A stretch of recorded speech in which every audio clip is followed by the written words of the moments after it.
बलिहारी गुर अपने दिवहाड़ी सदवार जिन मानस ते देवते किए करत ना लागी वार जे सौ चंदा उगवह सूरज चढ़े हजार इते चानन होंदियां गुर बिन कोर अंधार सब में जोत जोत है सोए तिसदा चानन सब में चानन होए ज्यों बुलावह त्यों बोलें स्वामी कुदरत कावन हमारी साध संग नानक जस गायो जो प्रभ की आत प्यारी साध संग नानक जस गायो जो प्रभ की आत प्यारी।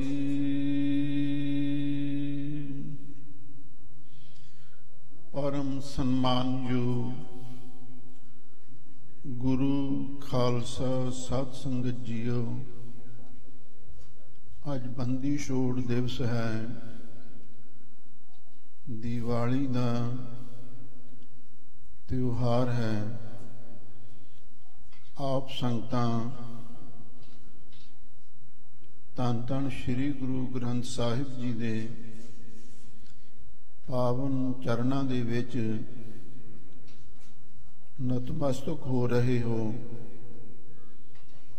प्यार सत्कार सहित सतगुरु दी फतेह बुलाओ। वाहिगुरु जी का खालसा वाहिगुरु जी की फतेह। आप संगतां बंदी छोड़ दिवस दिवाली दे त्योहार नूं मना रहे हो। प्राचीन समय तो दिवाली का त्योहार मनाया जा रहा है, पर इस दिवाली का संबंध सिख इतिहास के नाल उदों जुड़िया जदों बंदी छोड़ दाता मीरी पीरी दे मालक पंज प्याले पंज पीर छठों पीर बैठा गुर भारी अर्जन काया पलट कै मूरत हर गोबिंद सवारी चली पीढ़ी सोडियां रूप दिखावन वारो वारी दल पंजन गुर सूरमा वड़जोदा बहु परोपकारी। उस परोपकारी सतगुरु ने किसी साजिश के अधीन धन धन श्री गुरु हरगोबिंद साहब महाराज नूं ग्वालियर के किले दे विच कैद किया गया। जदों सतगुरु ग्वालियर के किले विच गए, पता लग्या उस वेले हिंदुस्तान दीयां रियासतां दे हिंदू राजे जिन्हां दी गिणती इतिहास के अंदर 52 ਲਿਖੀ ਹੋਈ ਹੈ। ਉਹਨਾਂ ਨੂੰ ਉਮਰ ਕੈਦ ਕੀਤਾ ਹੋਇਆ ਸੀ। ਦਾਸ ਨੇ ਵੀ ਉਸ ਗਵਾਲੀਅਰ ਦੇ ਕਿਲੇ ਦੇ ਦਰਸ਼ਨ ਕੀਤੇ ਹਨ। ਆਪ ਸੰਗਤਾਂ ਨੇ ਵੀ ਕਈਆਂ ਨੇ ਦਰਸ਼ਨ ਕੀਤੇ ਹੋਣਗੇ। ਉੱਥੇ ਸਤਿਗੁਰੂ ਦਾ ਯਾਦਗਾਰੀ ਇਤਿਹਾਸਕ ਗੁਰਦੁਆਰਾ ਸਾਹਿਬ ਵੀ ਬਣਿਆ ਹੋਇਆ ਹੈ। ਉਸ ਗਵਾਲੀਅਰ ਦੇ ਕਿਲੇ ਦੇ ਵਿੱਚ ਇੱਕ ਹੇਠਾਂ ਤਹਿਖਾਨਾ ਬਣਾਇਆ ਹੋਇਆ ਸੀ। ਉੱਥੇ ਨਾ ਰੋਸ਼ਨੀ ਨਾ ਹਵਾ ਦਾ ਕੋਈ ਪ੍ਰਬੰਧ ਸੀ। ਜਿਨ੍ਹਾਂ ਨੂੰ ਉਮਰ ਕੈਦ ਹੁੰਦੀ ਸੀ ਉਹਨਾਂ ਨੂੰ ਉਸ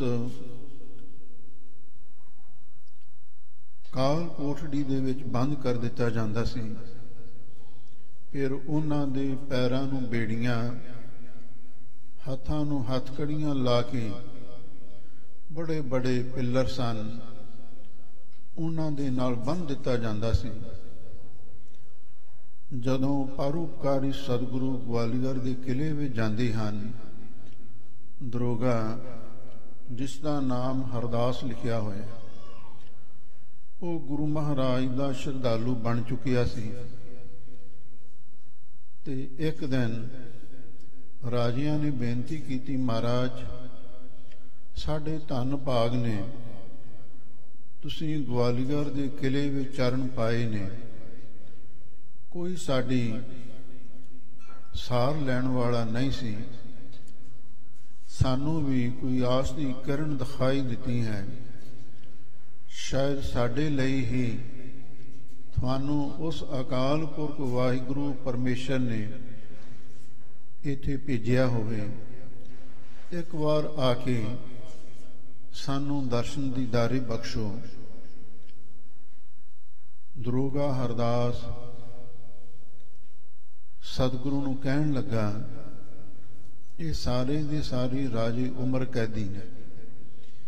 ਗਰੀਬਾਂ ਨਵਾਜ਼ ਸਤਿਗੁਰੂ ਜੀ ਕਹਿਣ ਲੱਗੇ, ਇਹਨਾਂ ਨੂੰ ਉਸ ਤਹਿਖਾਨਿਆਂ ਦੇ ਵਿੱਚੋਂ, ਹਨੇਰ ਕੋਠੜੀਆਂ ਵਿੱਚੋਂ ਬਾਹਰ ਕੱਢਿਆ ਜਾਵੇ। ਇਹਨਾਂ ਦੇ ਪੈਰਾਂ ਵਿੱਚ ਪਈਆਂ ਬੇੜੀਆਂ ਨੂੰ ਵੀ ਉਤਾਰ ਦਿੱਤਾ ਜਾਵੇ, ਹੱਥ ਕੜੀਆਂ ਨੂੰ ਵੀ ਲਾਹ ਦਿੱਤਾ ਜਾਵੇ। ਇਹਨਾਂ ਨੂੰ ਇਸ ਕਿਲੇ ਦੇ ਅੰਦਰ ਅੰਦਰ ਆਜ਼ਾਦੀ ਦੇ ਨਾਲ ਵਿਚਰਨ ਦਾ ਇਹਨਾਂ ਨੂੰ ਸਮਾਂ ਦੇਣਾ ਚਾਹੀਦਾ। ਹਰਦਾਸ ਦਰੋਗਾ ਮੰਨ ਗਿਆ। ਹੁਣ ਜਦੋਂ ਸਾਹਿਬ ਸਤਿਗੁਰੂ ਸੱਚੇ ਪਾਤਸ਼ਾਹ ਸੁਬਹ ਸ਼ਾਮ ਦੀਵਾਨ ਸਜਾਉਂਦੇ ਨੇ, ਇਹ ਹੁਣ ਰਾਜੇ ਦੀਵਾਨ ਦੀਆਂ ਹਾਜ਼ਰੀਆਂ ਭਰਦੇ ਨੇ। ਗੁਰੂ ਕਾ ਲੰਗਰ ਤਿਆਰ ਹੁੰਦਾ, ਹਰ ਰੋਜ਼ ਦੇਸੀ ਘਿਓ ਦਾ ਕੜਾਹ ਪ੍ਰਸ਼ਾਦ ਬਣਦਾ। ਆਪ ਤੇ ਸਤਿਗੁਰੂ ਧਰਮ ਦੀ ਕਿਰਤ ਦਾ ਹੀ ਭੋਜਨ ਛਕਦੇ ਸਨ, ਪਰ ਉਹ ਦੇਸੀ ਘਿਓ ਦਾ ਕੜਾਹ ਪ੍ਰਸ਼ਾਦ ਇਹਨਾਂ ਰਾਜਿਆਂ ਨੂੰ ਤੇ ਹੋਰ ਕੈਦੀਆਂ ਨੂੰ ਛਕਾਇਆ ਜਾਂਦਾ ਸੀ। ਹੁਣ ਰਾਜਿਆਂ ਲਈ ਤਾਂ ਇਹ ਖੁਸ਼ੀ ਦਾ ਸਮਾਂ ਸੀ ਜਦੋਂ ਉਹਨਾਂ ਨੂੰ ਹਨੇਰ ਖਾਤਿਆਂ ਵਿੱਚੋਂ, ਕਾਲ ਕੋਠੜੀਆਂ ਵਿੱਚੋਂ ਨਜਾਤ ਮਿਲ ਗਈ। ਕੁਝ ਸਮੇਂ ਤੋਂ ਬਾਅਦ ਦਿੱਲੀ ਤੋਂ ਆਰਡਰ ਆ ਗਏ ਕਿ ਮੇਰੀ ਪੀਰੀ ਦੇ ਮਾਲਕ ਧੰਨ ਧੰਨ ਸ੍ਰੀ ਗੁਰੂ ਹਰਗੋਬਿੰਦ ਸਾਹਿਬ ਮਹਾਰਾਜ ਨੂੰ ਰਿਹਾ ਕੀਤਾ ਜਾਵੇ। ਜਦੋਂ ਇਹ ਖਬਰ ਇਹਨਾਂ ਰਾਜਿਆਂ ਨੇ ਸੁਣੀ, ਇਹਨਾਂ ਨੇ ਸਤਿਗੁਰੂ ਦੇ ਆ ਕੇ ਚਰਨ ਫੜ ਲਏ, ਰੋ ਰੋ ਕੇ ਕਗਿਆ ਕੇ ਮਿੰਨਤਾਂ ਤਰਲੇ ਕਰਨ ਲੱਗੇ, ਸੱਚੇ ਪਾਤਸ਼ਾਹ ਤੁਸੀਂ ਸਾਨੂੰ ਹਨੇਰ ਖਾਤਿਆਂ ਚੋਂ, ਕਾਲ ਕੋਠੜੀਆਂ ਚੋਂ ਬਾਹਰ ਕੱਢਿਆ, ਸਾਡੇ ਪੈਰਾਂ ਦੀਆਂ ਬੇੜੀਆਂ ਵੀ ਉਤਾਰੀਆਂ, ਹੱਥ ਕੜੀਆਂ ਵੀ ਲਾਈਆਂ। ਹੁਣ ਇਸ ਗੁਲਾਮੀ ਦੇ ਜੀਵਨ ਦੇ ਨਾਲੋਂ ਅੱਛਾ ਤੇ ਇਹ ਹੈ, ਤੁਸੀਂ ਸਾਨੂੰ ਆਪਣੇ ਆਪ ਹੀ ਸਾਨੂੰ ਜ਼ਹਿਰ ਦੇ ਦਿਓ, ਜਾਂ ਕਿਸੇ ਵੀ ਤਰੀਕੇ ਦੇ ਨਾਲ ਅਸੀਂ ਮਰਨਾ ਕਬੂਲ ਕਰਦੇ ਹਾਂ। ਵਰਨਾ ਸਾਨੂੰ ਛੱਡ ਕੇ ਨਾ ਜਾਓ। ਅਸੀਂ ਤੁਹਾਡੀ ਸ਼ਰਨ ਲੈ ਲਈ ਹੈ। ਸਗਲ ਦੁਆਰ ਕੋ ਛਾੜ ਕੇ ਗਹਿਓ ਤੁਹਾਰੋ ਦੁਆਰ, ਬਾਹੇ ਗਹਿ ਕੀ ਲਾਜ ਆਸ, ਗੋਬਿੰਦ ਦਾਸ ਤੁਹਾਰ। ਤੇ ਨਾਲ ਹੀ ਬੇਨਤੀਆਂ ਕੀਤੀਆਂ, ਮੇਲ ਲਹਿਓ ਦਇਆਲ ਟਹਿ ਪੈ ਦੁਆਰਿਆ, ਰਖ ਲੇਵੋ ਦੀਨ ਦਇਆਲ ਪ੍ਰਮਤ ਬਹੁ ਹਾਰਿਆ, ਭਗਤ ਵਸ਼ਲ ਤੇਰਾ ਬਿਰਦ ਹਰ ਪਤ ਤੇ ਉਧਾਰਿਆ, ਤੁਝ ਮੈਂ ਨਾਹੀ ਕੋਈ ਬਿਨੋ ਮੋਹ ਸਾਰਿਆ, ਕਰ ਗਹਿ ਲਿਓ ਦਇਆਲ ਸਾਗਰ ਸੰਸਾਰਿਆ। ਸੱਚੇ ਪਾਤਸ਼ਾਹ ਤੁਸੀਂ ਦੀਨ ਦੁਨੀਆ ਦੇ ਮਾਲਕ ਹੋ, ਕਿਰਪਾ ਕਰੋ ਸਾਡੀ ਇੱਥੇ ਵੀ ਸਹਾਇਤਾ ਕਰੋ ਤੇ ਪ੍ਰਲੋਕ ਵਿੱਚ ਵੀ ਸਾਡੀ ਸਹਾਇਤਾ ਕਰੋ। ਜਦੋਂ ਰਾਜਿਆਂ ਨੇ ਬੇਨਤੀ ਕੀਤੀ, ਪਰਉਪਕਾਰੀ ਸਤਿਗੁਰੂ ਨੇ ਹਰਦਾਸ ਦਰੋਗੀ ਨੂੰ ਆਖਿਆ, ਦਿੱਲੀ ਬਾਦਸ਼ਾਹ ਨੂੰ ਕਹਿ ਦਿਓ ਗੁਰੂ ਮਹਾਰਾਜ ਉਹਨਾਂ ਚਿਰ ਗਵਾਲੀਅਰ ਦੇ ਕਿਲੇ ਵਿੱਚੋਂ ਬਾਹਰ ਨਹੀਂ ਜਾਣਗੇ ਜਿੰਨਾ ਚਿਰ ਤੱਕ ਇਹਨਾਂ ਉਮਰ ਕੈਦੀ ਰਾਜਿਆਂ ਨੂੰ ਰਿਹਾ ਨਹੀਂ ਕੀਤਾ ਜਾਂਦਾ। ਵਡਜੋਧਾ ਬਹੁ ਪਰਉਪਕਾਰੀ, ਕਿੱਡਾ ਵੱਡਾ ਸਤਿਗੁਰੂ ਦਾ ਪਰਉਪਕਾਰ ਸੀ। ਆਖਰਕਾਰ ਬਾਦਸ਼ਾਹ ਜਹਾਂਗੀਰ ਨੇ ਮੀਟਿੰਗ ਕੀਤੀ, ਕਹਿਣ ਲੱਗਾ ਦੱਸੋ ਹੁਣ ਕਿਵੇਂ ਕਰੀਏ। ਦੂਜੇ ਪਾਸੇ ਇਹਨੂੰ ਖੁਦ ਨੂੰ ਵੀ ਜਾਨ ਦਾ ਖਤਰਾ ਸੀ, ਕਿਉਂ ਇਹਦੇ ਬਾਰੇ ਵੀ ਇਤਿਹਾਸ ਵਿੱਚ ਲਿਖਿਆ ਮਿਲਦਾ ਹੈ। ਭਾਈ ਜੇਠਾ ਤੇ ਭਾਈ ਪ੍ਰਾਣਾ ਜੀ ਉਹ ਆਪਣੀ ਆਤਮਿਕ ਸ਼ਕਤੀ ਦੇ ਨਾਲ ਸ਼ੇਰ ਬਣ ਕੇ ਇਸ ਨੂੰ ਡਰਾਉਂਦੇ ਸਨ ਤੇ ਲੋਕਾਂ ਦੇ ਭਾਣੇ ਇਹ ਕੋਈ ਸਾੜ ਸਤੀ ਸੀ। ਹੁਣ ਬਾਦਸ਼ਾਹ ਨੂੰ ਫਿਕਰ ਸੀ, ਜੇ ਗੁਰੂ ਮਹਾਰਾਜ ਨੂੰ ਮੈਂ ਰਿਹਾ ਨਾ ਕੀਤਾ ਮੇਰੀ ਜਾਨ ਵੀ ਜਾ ਸਕਦੀ ਹੈ।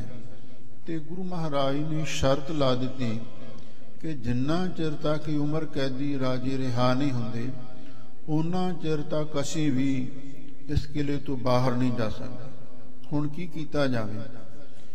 ਉਸ ਵੇਲੇ ਫਿਰ ਉਹਨਾਂ ਨੇ ਸਲਾਹ ਕਰਕੇ ਇਹ ਮਤਾ ਪਾਸ ਕੀਤਾ। ਕਹਿਣ ਲੱਗੇ ਸਤਿਗੁਰੂ ਨੂੰ ਕਹਿ ਦਿਓ ਜਿੰਨੇ ਰਾਜੇ ਤੁਹਾਡਾ ਦਾਮਨ ਪਕੜ ਕੇ ਪੱਲਾ ਪਕੜ ਕੇ ਬਾਹਰ ਨਿਕਲ ਸਕਦੇ ਨੇ ਉਹਨਿਆਂ ਨੂੰ ਰਿਹਾ ਕੀਤਾ ਜਾਵੇਗਾ, ਬਾਕੀ ਉੱਥੇ ਰਹਿਣਗੇ। ਪਰ ਇਹਨਾਂ ਨੂੰ ਕੀ ਪਤਾ ਸੀ ਸਤਿਗੁਰੂ ਜਾਣੀ ਜਾਣ ਨੇ कट कट के अंतर की जानत भले बुरे की पीर पशांत। गरीबनवाज सतगुरु जी ने उस वेले 52 कलियां वाला चोला पहला ही तैयार करवाया होया सी ते राजे भी 52 ही सन। उन्हां 52 राजियां नूं एक एक पल्ला पकड़ा के ग्वालियर दे किले विचों रिहा करवाया। सब तो पहला सतगुरु ग्वालियर के किले दे विचों रिहा होके आगरे पहुंचते ने, आगरे तो बाद दिल्ली पहुंचते ने। उथे जहांगीर बादशाह नूं कह के सतगुरु ने इन्हां राजियां नूं राज भाग ते रियासतां भी वापस दवाइयां ते नाल उन्हां नूं इह भी आखिया तुसीं हुण जहांगीर दी ईण मननी है। ते जहांगीर बादशाह नूं समझाया तो इन्हां ते कदे भी जुल्म नहीं करेगा। इउं गुरु महाराज सच्चे पातशाह ने फिर ये 52 राजियां नूं रिहा करवा के उस तो बाद गुरु की नगरी श्री अमृतसर साहिब पहुंचते हैं, जो साडे सिखां दा धार्मिक केंद्री स्थान भी है, जिहदी महिमा आपां सतगुरु दी बाणी विच पढ़दे हां। डिठे सभे थाम नहीं तुध जिहिया, बद्धो पुरख विधातै तां तू सोहिया। बसदी सगने अपार अनूप रामदासपुर, हरहा नानक कसमल जाए नाया रामदास सर। रामदास सरोवर नाते सब उतरे पाप कमाते, निर्मल होए कर इशनाना गुरपूरै कीने दाने। संतो रामदास सरोवर नीका, जो नावै सो कुल तरावै, उदार हुआ है जी का। ਹੁਣ ਸਾਹਿਬ ਸਤਿਗੁਰੂ ਸੱਚੇ ਪਾਤਸ਼ਾਹ ਉਸ ਪਾਵਨ ਗੁਰੂ ਕੀ ਨਗਰੀ ਵਿੱਚ ਜਦੋਂ ਆਏ ਤੇ ਸੰਗਤਾਂ ਪਹਿਲਾਂ ਹੀ ਉਡੀਕ ਕਰ ਰਹੀਆਂ ਸਨ। ਸਤਿਗੁਰੂ ਦੇ ਆਉਣ ਦੀ ਖੁਸ਼ੀ ਦੇ ਵਿੱਚ ਉਸ ਵੇਲੇ ਸਾਰੀਆਂ ਸੰਗਤਾਂ ਨੇ ਪੂਰੇ ਸ਼ਹਿਰ ਦੇ ਵਿੱਚ ਦੀਪਮਾਲਾ ਕੀਤੀ, ਦੀਵੇ ਜਗਾਏ ਤੇ ਉਸ ਵੇਲੇ ਤੋਂ ਗੁਰਸਿੱਖ ਸੰਗਤਾਂ ਨੇ, ਖਾਲਸਾ ਪੰਥ ਨੇ ਫੈਸਲਾ ਕੀਤਾ ਕਿ ਅੱਗੇ ਤੋਂ ਇਸ ਦੀਵਾਲੀ ਦੇ ਪੁਰਬ ਨੂੰ ਬੰਦੀ ਛੋੜ ਦਿਵਸ ਵਜੋਂ ਖਾਲਸਾ ਪੰਥ ਮਨਾਇਆ ਕਰੇਗਾ। ਦਾਲ ਰੋਟੀ ਘਰ ਦੀ ਦੀਵਾਲੀ ਅੰਮ੍ਰਿਤਸਰ ਦੀ ਹੁਣ ਵੀ ਬੜੀ ਪ੍ਰਸਿੱਧ ਹੈ। ਅੱਜ ਦੇ ਦਿਹਾੜੇ ਉਹ ਸੰਗਤਾਂ ਖੁਸ਼ਕਿਸਮਤ ਹਨ ਜਿਹੜੀਆਂ ਧੰਨ ਧੰਨ ਸ੍ਰੀ ਗੁਰੂ ਰਾਮਦਾਸ ਮਹਾਰਾਜ ਦੇ ਪਾਵਨ ਚਰਨਾਂ ਦੇ ਵਿੱਚ ਸ੍ਰੀ ਅੰਮ੍ਰਿਤਸਰ ਸਾਹਿਬ ਜਾ ਕੇ ਸ਼ਰਧਾ ਭਾਵਨਾ ਦੇ ਨਾਲ ਨਤਮਸਤਕ ਹੁੰਦੀਆਂ ਨੇ, ਗੁਰੂ ਚਰਨਾਂ ਦੇ ਵਿੱਚ ਸਿਰ ਝੁਕਾਉਂਦੀਆਂ ਨੇ, ਦੀਪਮਾਲਾ ਅਤੇ ਨਾਲ ਹੀ ਹੋਰ ਆਤਿਸ਼ਬਾਜ਼ੀ ਤੇ ਇਸ ਦੇ ਨਾਲ ਨਾਲ ਗੁਰਬਾਣੀ, ਕੀਰਤਨ, ਕਥਾ ਦਾ ਵੀ ਆਨੰਦ ਮਾਣਦੀਆਂ ਨੇ। ਸੋ ਜਿੱਥੇ ਵੀ ਗੁਰੂ ਨਾਨਕ ਨਾਮ ਲੇਵਾ ਗੁਰਸਿੱਖ ਮਾਈ ਭਾਈ ਬੈਠਾ ਹੈ, ਉਹ ਇਸ ਪਾਵਨ ਇਤਿਹਾਸਕ ਦਿਹਾੜੇ ਨੂੰ ਬੜੀ ਸ਼ਰਧਾ ਭਾਵਨਾ ਪਿਆਰ ਦੇ ਨਾਲ ਮਨਾ ਰਿਹਾ ਹੈ ਤੇ ਇਸ ਦੀਵਾਲੀ ਦੇ ਤਿਉਹਾਰ ਨੂੰ ਰੋਸ਼ਨੀ ਦਾ ਤਿਉਹਾਰ ਮੰਨਿਆ ਜਾਂਦਾ ਹੈ। ਪਰ ਇੱਕ ਗੱਲ ਸਾਨੂੰ ਯਾਦ ਰੱਖਣੀ ਚਾਹੀਦੀ ਹੈ, ਇੱਕ ਬਾਹਰਲੀ ਰੋਸ਼ਨੀ ਹੈ, ਦੀਵਾ ਬਲੈ ਅੰਧੇਰਾ ਜਾਏ। ਜਦੋਂ ਦੀਵਾ ਬਲਦਾ ਹੈ ਉਸ ਵੇਲੇ ਹਨੇਰਾ ਦੂਰ ਕਰ ਦਿੰਦਾ ਹੈ, ਪਰ ਇੱਕ ਹਨੇਰਾ ਸਾਡੇ ਅੰਦਰ ਵੀ ਹੈ। ਉਹ ਕਿਹੜਾ ਹਨੇਰਾ ਹੈ? ਉਹ ਹੈ ਅਗਿਆਨ ਦਾ, ਮੋਹ ਮਾਇਆ ਦਾ, ਜਹਾਲਤ ਦਾ ਹਨੇਰਾ ਹੈ। ਜੇ ਅਸੀਂ ਉਸ ਨੂੰ ਦੂਰ ਕਰਨਾ ਹੈ, ਕਿਸੇ ਬਾਹਰਲੇ ਦੀਵੇ ਨੇ ਉਸ ਨੂੰ ਦੂਰ ਨਹੀਂ ਕਰਨਾ, ਬਲਕਿ ਸ੍ਰੀ ਆਸਾ ਜੀ ਦੀ ਵਾਰ ਦੇ ਅੰਦਰ ਸਾਡੇ ਸਿੱਖਾਂ ਦੇ ਪ੍ਰਥਮ ਗੁਰੂ ਜਾਹਰ ਪੀਰ ਜਗਤ ਗੁਰ ਬਾਬਾ ਧੰਨ ਧੰਨ ਸ੍ਰੀ ਗੁਰੂ ਨਾਨਕ ਦੇਵ ਮਹਾਰਾਜ ਨੇ ਇਥੋਂ ਤੱਕ ਲਿਖਿਆ ਹੈ, ਜੇ ਸੌ ਚੰਦਾ ਉਗਵੈ ਹੈ, ਸੂਰਜ ਚੜ੍ਹੈ ਹਜ਼ਾਰ, ਏਤੇ ਚਾਨਣ ਹੁੰਦੀਆਂ ਗੁਰਬਿਨ ਘੋਰ ਆਂਦਾ। ਭਾਵੇਂ ਹਜ਼ਾਰਾਂ ਸੂਰਜ ਚੜ੍ਹ ਜਾਣ, ਸੈਂਕੜੇ ਚੰਦਰਮਾ ਵੀ ਆਕਾਸ਼ ਵਿੱਚ ਚੜ੍ਹ ਜਾਣ, ਪਰ ਸਾਡੇ ਅੰਦਰਲੇ ਮੋਹ ਮਾਇਆ ਦੇ ਅਗਿਆਨ ਦੇ ਹਨੇਰੇ ਨੂੰ ਉਹ ਵੀ ਦੂਰ ਨਹੀਂ ਕਰ ਸਕਦੇ। ਹੁਣ ਉਹ ਕਿਹੜਾ ਚਾਨਣ ਹੈ ਜਿਸ ਨੇ ਸਾਡੇ ਅੰਦਰਲੇ ਹਨੇਰੇ ਨੂੰ ਦੂਰ ਕਰਨਾ ਹੈ? ਉਹ ਹੈ ਗੁਰੂ ਕਾ ਸ਼ਬਦ ਉਜਾਰੋ ਦੀਪੋ। ਇਹ ਗੁਰੂ ਕਾ ਸ਼ਬਦ ਹੀ ਦੀਵਾ ਹੈ, ਜਿਹਦੇ ਬਾਰੇ ਭੱਟਾਂ ਨੇ ਲਿਖਿਆ ਹੈ, ਜੋਤ ਰੂਪ ਹਰ ਆਪ ਗੁਰੂ ਨਾਨਕ ਕਹਾਇਓ, ਤਾਤੇ ਅੰਗਦ ਭਇਓ, ਤਤ ਸਿਉ ਤਤ ਮਿਲਾਇਓ। ਤੇ ਫਿਰ ਇਹ ਵੀ ਲਿਖਿਆ ਹੈ, ਜਹ ਕਹਿ ਤਹ ਭਰਪੂਰ ਸ਼ਬਕ ਦੀਪਕ ਦੀ ਪਾਏ, ਜੇ ਸਿੱਖਾ ਸੰਗ ਰਹਿਓ, ਤਤ ਹਰ ਚਰਨ ਮਿਲਾਇਓ।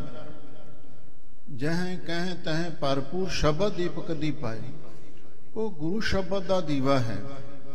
ਜਦੋਂ ਗੁਰੂ ਸ਼ਬਦ ਗਿਆਨ ਦਾ ਪ੍ਰਤੀਕ ਹੈ, ਗਿਆਨ ਅੰਜਨ ਗੁਰ ਦੀਆ, ਅਗਿਆਨ ਅੰਧੇਰ ਬਿਨਾਸ਼, ਹਰ ਕਿਰਪਾ ਤੇ ਸੰਤ ਭੇਟਿਆ, ਨਾਨਕ ਮਨ ਪ੍ਰਗਾਸ। ਜਦੋਂ ਸਤਿਗੁਰੂ ਗਿਆਨ ਦਾ ਸੁਰਮਾ ਸਾਡੀਆਂ ਅੱਖਾਂ ਵਿੱਚ ਪਾ ਦਿੰਦੇ ਨੇ, ਉਹਦੇ ਨਾਲ ਅਗਿਆਨ ਦਾ ਹਨੇਰਾ ਦੂਰ ਹੋ ਜਾਂਦਾ ਹੈ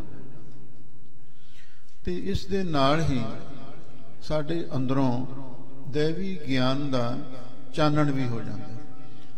ਇਸ ਵਾਸਤੇ ਜਿੱਥੇ ਆਪਾਂ ਬੰਦੀ ਛੋੜ ਦਿਵਸ ਦੀਵਾਲੀ ਦਾ ਤਿਉਹਾਰ ਮਨਾ ਰਹੇ ਹਾਂ, ਉੱਥੇ ਆਪਾਂ ਇਹ ਵੀ ਸਿੱਖਿਆ ਲੈਣੀ ਹੈ ਕਿ ਗੁਰੂ ਸ਼ਬਦ ਦੇ ਦੀਵੇ ਨੂੰ ਆਪਣੇ ਅੰਦਰ ਕਿਵੇਂ ਜਗਾਉਣਾ। ਗੁਰੂ ਸ਼ਬਦ ਦਾ ਦੀਵਾ ਅਥਵਾ ਗਿਆਨ ਦਾ ਦੀਵਾ ਕਿਵੇਂ ਜਗ ਸਕਦਾ ਹੈ? ਉਹ ਜਗ ਸਕਦਾ ਹੈ ਗੁਰੂ ਨਾਨਕ ਸਾਹਿਬ ਜੀ ਦੀ ਕਿਰਪਾ ਦੇ ਨਾਲ। ਇਤਿਹਾਸ ਵਿੱਚ ਪ੍ਰਸੰਗ ਆਉਂਦਾ ਹੈ, ਜਦੋਂ ਧੰਨ ਧੰਨ ਸ੍ਰੀ ਗੁਰੂ ਨਾਨਕ ਦੇਵ ਮਹਾਰਾਜ ਸੱਚੇ ਪਾਤਸ਼ਾਹ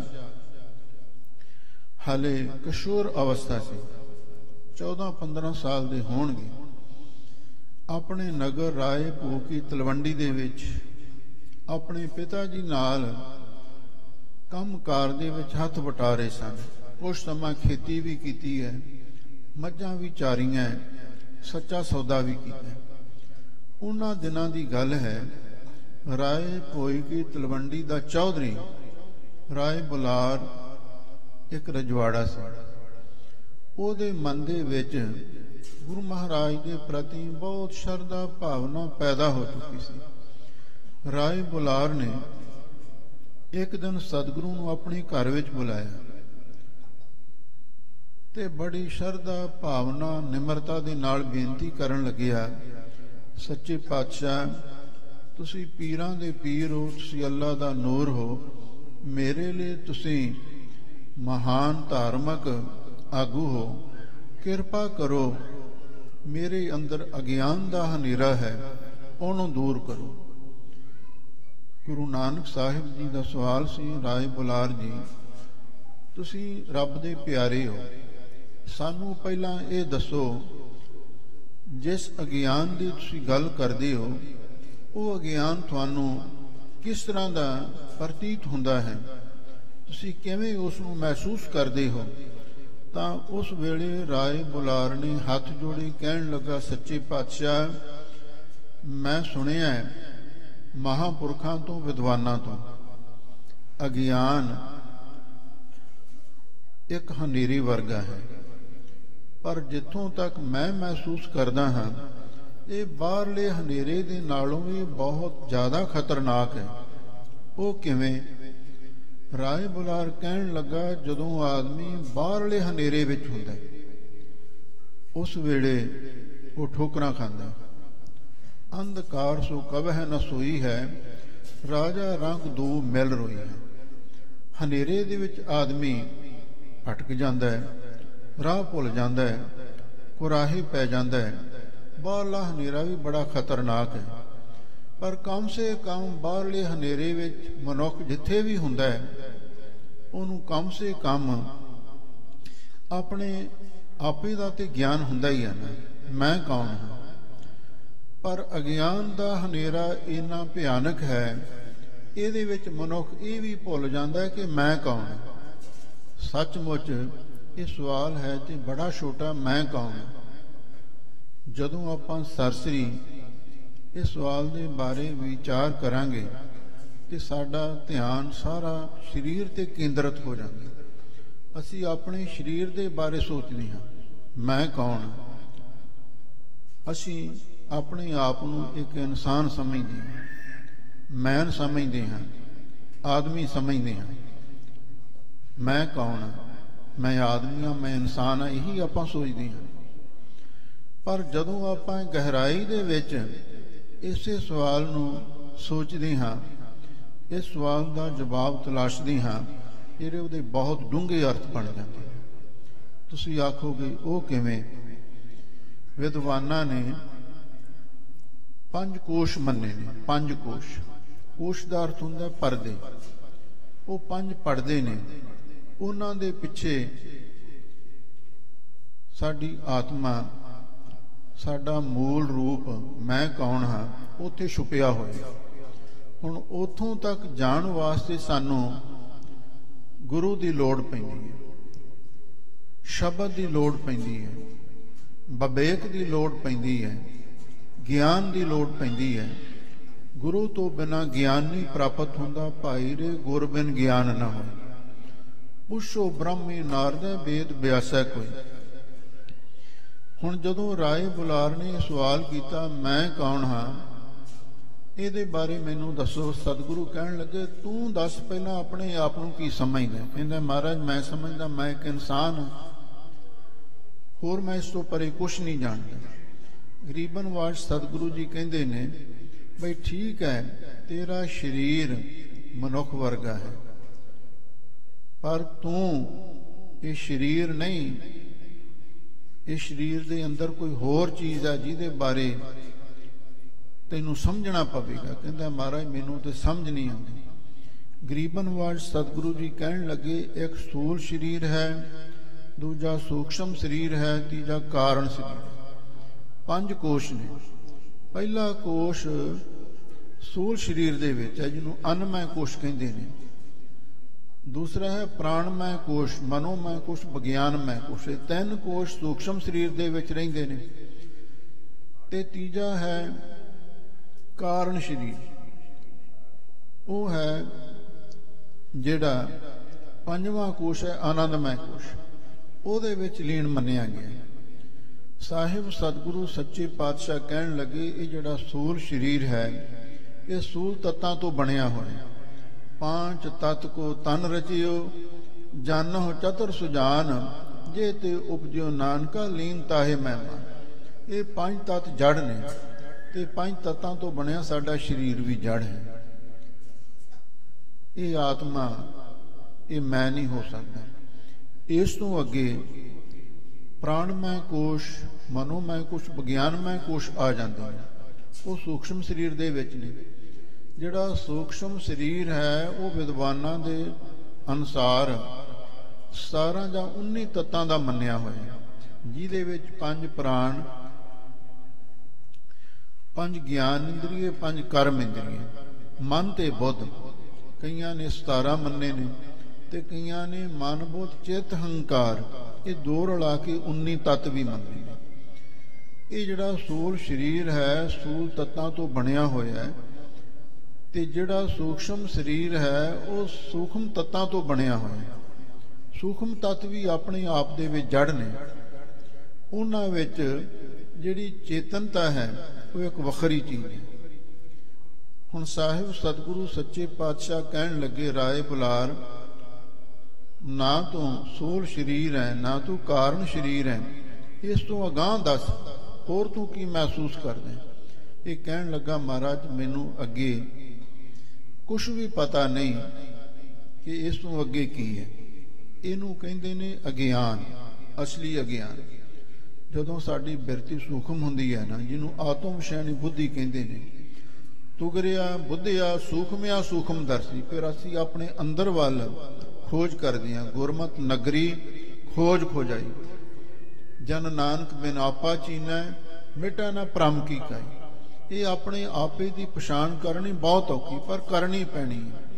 ਕਿਉਂਕਿ ਅਸੀਂ ਬੰਦੀ ਛੋੜ ਦਿਵਸ ਮਨਾ ਰਹੇ ਹਾਂ, ਤਾਂ ਹੀ ਅਸੀਂ ਵੀ ਆਪਣੇ ਆਪ ਨੂੰ 84 ਦੇ ਬੰਦੀ ਖਾਨੇ ਤੋਂ, ਸੰਸਾਰ ਦੀ ਕੈਦ ਤੋਂ ਆਪਣੇ ਆਪ ਨੂੰ ਬੰਦ ਖਲਾਸ ਕਰਵਾ ਸਕਦੇ ਹਾਂ, ਜੇ ਆਪਾਂ ਗਿਆਨ ਦਾ ਦੀਵਾ ਆਪਣੇ ਅੰਦਰ ਜਗਾ ਲਵਾਂਗੇ, ਆਪਣੇ ਅੰਦਰ ਇਸ ਗੱਲ ਦਾ ਅਹਿਸਾਸ ਕਰ ਲਵਾਂਗੇ ਕਿ ਮੈਂ ਕੌਣ ਹਾਂ।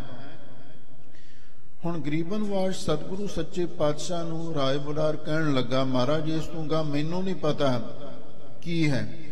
ਗਰੀਬਨ ਨਿਵਾਜ ਸਤਿਗੁਰੂ ਜੀ ਕਹਿਣ ਲੱਗੀ, ਅੱਛਾ ਫਿਰ ਇਉਂ ਕਰ, ਹੁਣ ਤੈਨੂੰ ਇਹ ਤੇ ਪਤਾ ਲੱਗਿਆ ਅਨਮੈ ਕੋਸ਼ ਭੌਤਿਕ ਸਰੀਰ ਵੀ ਤੇਰਾ ਆਤਮਾ ਨਹੀਂ ਹੈ, ਪ੍ਰਾਣਮੈ, ਮਨੋਮੈ, ਵਿਗਿਆਨਮੈ ਕੋਸ਼ ਸੂਖਸ਼ਮ ਸਰੀਰ ਵੀ ਤੇਰਾ ਆਤਮਾ ਨਹੀਂ ਹੈ। ਇਸ ਤੋਂ ਅੱਗੇ ਕਾਰਨ ਸਰੀਰ ਹੈ, ਜਿਹਨੂੰ ਅਵਿਦਿਆ ਦਾ ਸਾਖਸ਼ਾਤ ਪਰਿਣਾਮ ਮੰਨਿਆ ਜਾਂਦਾ।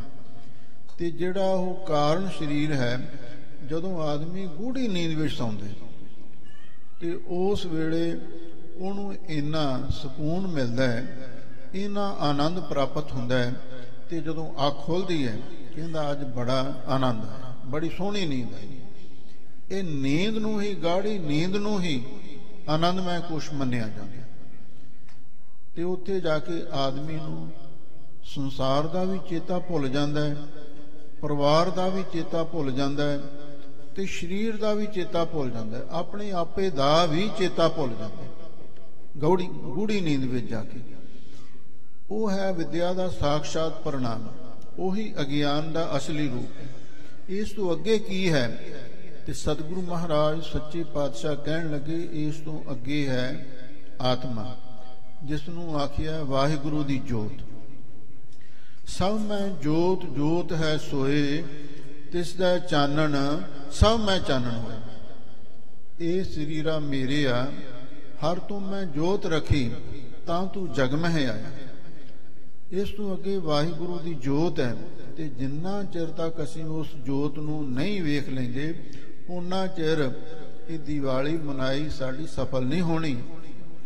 ਜੇ ਆਪਾਂ ਇਸ ਰੋਸ਼ਨੀ ਦੇ ਤਿਉਹਾਰ ਨੂੰ ਸਹੀ ਰੂਪ ਦੇ ਵਿੱਚ ਮਨਾਉਣਾ ਚਾਹੁੰਦੇ ਹਾਂ, ਬਾਹਰਲੇ ਹਨੇਰੇ ਨੂੰ ਦੂਰ ਕਰਨ ਵਾਸਤੇ ਅਸੀਂ ਦੀਵੇ ਜਗਾਉਂਦੇ। ਗੁਰੂ ਘਰ ਦੇ ਵਿੱਚ ਵੀ ਸੰਗਤਾਂ ਦੀਵੇ ਜਗਾ ਰਹੀਆਂ ਨੇ, ਪਰ ਆਪਣੇ ਅੰਦਰ ਵੀ ਕੋਈ ਦੀਵਾ ਜਗਾਈਏ। ਸਾਡੇ ਅੰਦਰ ਗਿਆਨ ਦਾ ਦੀਵਾ ਜਗ ਪਵੇ, ਗਿਆਨ ਅੰਜਨ ਗੁਰ ਦੀਆਂ, ਇਹ ਗੁਰੂ ਨੇ ਜਗਾਉਣਾ। ਗੁਰੂ ਦੀ ਸ਼ਰਨ ਆਈਏ। ਰਾਏ ਬੁਲਾਰ ਨੇ ਸਤਿਗੁਰੂ ਦੇ ਚਰਨਾਂ 'ਚ ਬੇਨਤੀ ਕੀਤੀ, ਸੱਚੇ ਪਾਤਸ਼ਾਹ ਹੁਣ ਇਸ ਤੋਂ ਗਾਂ ਮੈਨੂੰ ਕੁਛ ਵੀ ਪਤਾ ਨਹੀਂ, ਆਪ ਜੀ ਕਿਰਪਾ ਕਰੋ। ਤਾਂ ਉਸ ਵੇਲੇ ਗੁਰੂ ਨਾਨਕ ਸਾਹਿਬ ਜੀ ਨੇ ਐਸੀ ਮਿਹਰ ਦੀ ਦ੍ਰਿਸ਼ਟੀ ਪਾਈ। ਜਪਜੀ ਸਾਹਿਬ ਬਾਣੀ ਵਿੱਚ ਹਜ਼ੂਰ ਦੇ ਬਚਨ ਨੇ, ਜਿਹੜਾ ਕੰਮ ਆਪਣੀ ਮਿਹਨਤ ਨਾਲ ਨਹੀਂ ਨਾ ਅਸੀਂ ਕਰ ਸਕਦੇ, ਆਪਣੀ ਕੋਸ਼ਿਸ਼ ਨਾਲ ਯਤਨ ਨਾਲ ਵੀ ਨਹੀਂ ਕਰ ਸਕਦੇ, ਪਰ ਜਦੋਂ ਗੁਰੂ ਦੀ ਬਖਸ਼ਿਸ਼ ਹੋ ਜਾਂਦੀ ਹੈ, ਗੁਰੂ ਦੀ ਰਹਿਮਤ ਹੋ ਜਾਂਦੀ ਹੈ, ਉਹ ਕੰਮ ਸਿਰੇ ਚੜ੍ਹ ਜਾਂਦਾ। ਇਸੇ ਲਈ ਹੁਣ ਇਹ ਜਿਹੜਾ ਪਰਮਾਰਥ ਦਾ ਮਹਾਨ ਕਠਿਨ ਕਾਰਜ ਹੈ, ਭਗਤਾਂ ਕੀ ਚਾਲ ਨਿਰਾਲੀ, ਚਾਲਾਂ ਨਿਰਾਲੀ ਭਗਤਾਂ ਕੇਰੀ ਬੇਖਮ ਮਾਰਗ ਚੱਲਣਾ। ਇਹ ਜਿਹੜਾ ਬੇਖਮ ਰਸਤਾ ਸੀ, ਖੰਨੇ ਹੋ ਤਿੱਖੀ ਵਾਲੋਂ ਨਿੱਕੀ ਏਤ ਮਾਰਗ ਜਾਣਾ, ਇਹ ਖੰਡੇ ਦੀ ਧਾਰ ਤੇ ਵਾਲ ਨਾਲੋਂ ਵੀ ਬਾਰੀਕ ਹੈ। ਇਹ ਜਿਹੜਾ ਪਰਮਾਰਥ ਵਾਸ ਦਾ ਰਸਤਾ ਹੈ ਉਹ ਬਹੁਤ ਡੂੰਘਾ ਹੈ। ਭਗਤੀ ਦਾ ਮਾਰਗ, ਤਨ ਦਾ ਤਾਨ ਵੀ ਛੱਡਣਾ ਪੈਂਦਾ, ਮਨ ਦਾ ਮਾਨ ਵੀ ਛੱਡਣਾ ਪੈਂਦਾ, ਤੇ ਬੁੱਧੀ ਦਾ ਗਿਆਨ ਵੀ ਛੱਡਣਾ ਪੈਂਦਾ, ਤੇ ਸਭ ਕੁਝ ਛੱਡ ਕੇ ਤੇ ਫਿਰ ਅੰਦਰ ਡੂੰਘੀ ਸਮੁੰਦਰ ਵਿੱਚ ਚੁੱਭੀ ਮਾਰਨੀ ਪੈਂਦੀ ਹੈ, ਫਿਰ ਜਾ ਕੇ ਹੀਰੇ ਮੋਤੀ ਲੱਭ ਸਕਦੇ ਨੇ, ਇਹਦੋਂ ਬਿਨਾ ਨਹੀਂ। ਤੇ ਸਾਹਿਬ ਸਤਿਗੁਰੂ ਸੱਚੇ ਪਾਤਸ਼ਾਹ ਨੇ ਮਿਹਰ ਕੀਤੀ, ਜਿਨ ਕੋ ਨਦਰ ਕਰਮ ਤਿਨ ਕਾਰ, ਨਾਨਕ ਨਦਰੀ ਨਦਰ ਨਿਹਾਲ। ਬਸ ਫਿਰ ਕੀ ਸੀ, ਫੋਟੂ ਅੰਡਾ ਭਰਮ ਕਾ ਮਨਹ ਪਇਓ ਪ੍ਰਕਾਸ਼। ਉਹ ਜਿਹੜਾ ਭਰਮ ਦਾ ਪਰਦਾ ਪਿਆ ਹੋਇਆ ਸੀ, ਭਰਮ ਕੀ ਹੈ, ਮਾਧਵੇ ਕਿਆ ਕਹੀਆ ਭ੍ਰਮ ਐਸਾ, ਜੈਸਾ ਮਾਨੀਐ ਹੋਏ ਨਾ ਤੈਸਾ। ਭਰਮ ਕਿਸ ਨੂੰ ਕਹਿੰਦੇ ਨੇ? ਭਰਮ ਉਸ ਨੂੰ ਕਹਿੰਦੇ ਨੇ, ਭਗਤ ਰਵਿਦਾਸ ਜੀ ਨੇ ਅੱਗੇ ਬੜਾ ਸੋਹਣਾ ਦ੍ਰਿਸ਼ਟਾਂਤ ਦਿੱਤਾ ਭਰਮ ਦੇ ਉੱਤੇ। ਨਰਪਤ ਏਕ ਸਿੰਘਾਸਨ ਸੋਇਆ, ਸੁਪਨੇ ਪਿਆ ਭਿਖਾਰੀ, ਅਛਤ ਰਾਜ ਬਿਸ਼ਰਤ ਦੁਖ ਪਾਇਆ, ਸੋ ਗਾਤ ਪਈ ਹਮ। ਸਾਡੀ ਉਹ ਹਾਲਤ ਬਣ ਗਈ। ਕੋਈ ਰਾਜਾ ਸੀ, ਰਾਤ ਨੂੰ ਆਪਣੇ ਸਿੰਘਾਸਨ ਤੇ ਬਿਰਾਜਮਾਨ ਹੋਇਆ, ਰਾਤ ਨੂੰ ਸੁਪਨਾ ਆਇਆ। ਉਹ ਸੁਪਨੇ ਦੇ ਵਿੱਚ ਰਾਜੇ ਦਾ ਰਾਜਪਾਲ ਖੁੱਸ ਗਿਆ, ਉਹ ਭਿਖਾਰੀ ਬਣ ਗਿਆ। ਤੇ ਰਾਜੇ ਨੂੰ ਭਰਮ ਪੈ ਗਿਆ ਵੀ ਮੈਂ ਹੈ ਤੇ ਰਾਜਾ, ਪਰ ਮੈਂ ਸੁਪਨੇ ਵਿੱਚ ਭਿਖਾਰੀ ਕਿਉਂ ਬਣਿਆ। ਫਿਰ ਇਹਨੂੰ ਇਹ ਪ੍ਰਤੀਤ ਹੋਣ ਲੱਗਿਆ ਬਈ ਕਦੀ ਸੁਪਨੇ ਵੀ ਸੱਚ ਹੋ ਸਕਦੇ ਨੇ। ਇਹਨੇ ਬਹੁਤ ਸਾਰੇ ਵਿਦਵਾਨਾਂ ਨੂੰ, ਰਿਸ਼ੀਆਂ ਮੁਨੀਆਂ ਨੂੰ, ਗਿਆਨਵਾਨ ਪੁਰਸ਼ਾਂ ਨੂੰ ਆਪਣੇ ਪਾਸ ਬੁਲਾਇਆ।